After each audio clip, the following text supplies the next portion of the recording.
Halo semuanya, terima kasih karena udah klik video ini.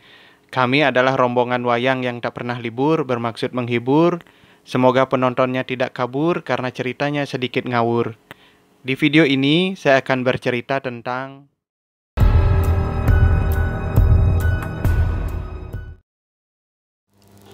Buto Ijo. Dikenal sebagai makhluk astral yang memiliki fisik yang sangat besar. Tubuhnya berwarna hijau dan memiliki sedikit bulu. Wajah Buto Ijo pun sangat menyeramkan. Kedua matanya selalu melotot dan mempunyai taring yang panjang. Selain ciri fisik yang mengerikan tersebut, Buto Ijo juga memiliki ciri lain, yaitu bau yang sangat busuk, mirip dengan buangan limbah. Meskipun memiliki bentuk fisik yang menyeramkan, Buto Ijo kerap dipelihara untuk mendatangkan kekayaan secara instan atau pesugihan. Namun, jika ingin memanfaatkan jasa Buto Ijo, harus melalui perantara orang yang memiliki ilmu tinggi. Tidak bisa sembarang orang yang menjinakkan makhluk halus ini. Ia harus seorang dukun yang mempunyai ilmu tinggi. Sebelum memanggil Buto Ijo, diperlukan beberapa hal khusus. Sang pemanggil harus menyiapkan sebuah ritual dengan menyediakan kembang setaman, kemenyan Arab, dan dupa Cina. Untuk makanannya, perlu disiapkan ayam kampung, air dalam kendi, dan wewangian. Semuanya diletakkan dalam sebuah nampan yang terbuat dari anyaman bambu. Selanjutnya, dibacakan mantra-mantra pemanggil Buto Ijo. Jika sudah datang, maka makanan tersebut akan disantap. Setelah itu, barulah bisa bernegosiasi tentang kerjasama yang akan dilakukan. Setelah sukses bernegosiasi dengan Buto Ijo, maka kemanapun majikan pergi akan diikuti oleh makhluk menyeramkan ini. Buto Ijo akan melancarkan usaha majikannya. Saat melakukan negosiasi bisnis, Buto Ijo akan mengikat orang yang akan mau bekerja sama.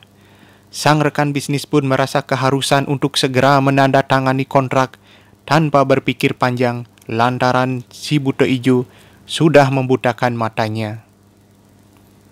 Tidak hanya digunakan untuk mengais kekayaan saja, Buto Ijo juga bisa dijadikan penjaga diri yang bertugas untuk menjaga harta yang dimiliki oleh si pemiliknya. Menurut para pakar, harta yang dijaga Buto Ijo akan aman dari apapun, bahkan termasuk dari makhluk halus.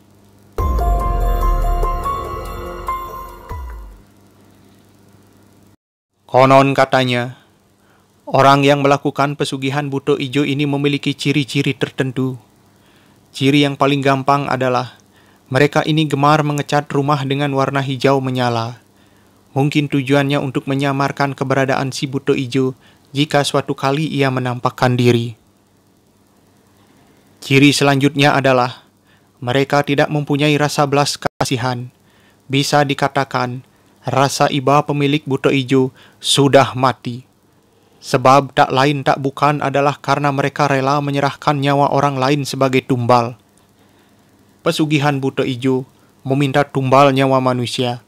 Tak peduli dari keluarga ataupun bukan, ia akan memakan atau menjadikan tumbal ini sebagai budak. Jika permintaan ini tidak dituruti, maka majikan sendirilah yang akan disantap oleh sang Buto Ijo. Jika kita percaya kepada Tuhan, kita tidak akan gegabah mencari jalan pintas dengan memelihara barang gaib, termasuk pula pesugihan Buto Ijo ini.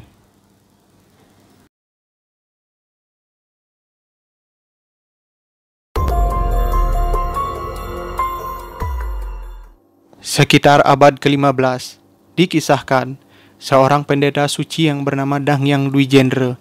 Beliau berjalan menuju ke arah barat hingga sampai di sebuah hutan di ujung desa Kerobokan. Beliau bermaksud beristirahat, namun keluar raksasa tinggi besar yang mana diketahui raksasa itu bernama Ki Buto Ijo. Ia adalah penguasa seluruh hutan yang berada di desa Kerobokan. Setelah mengetahui hal tersebut, Dangyang Dwijendra kemudian berkomunikasi dengan Ki Buto Ijo. Dang Yang Dwi Jendra mengutarakan niat untuk beristirahat di hutan yang dikuasai oleh Ki Buta Ijo. Selanjutnya, Dang Yang Dwi Jendra menyerahkan seluruh perlengkapan dan barang bawaannya dan diserahkan kepada Ki Buta Ijo, termasuk sebuah pecanangan yang bentuknya menyerupai peti.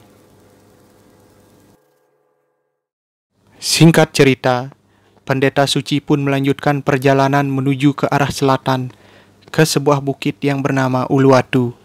Setelah meninggalkan hutan dan menuju ke Uluwatu, ada sebuah kejadian aneh di hutan yang dikuasai oleh Ki Buta Ijo. Konon, ada seorang yang sedang mencari kayu bakar. Tanpa sengaja dibabatlah hutan tersebut. Tak berselang lama setelah kejadian itu, yang bersangkutan pun jatuh sakit.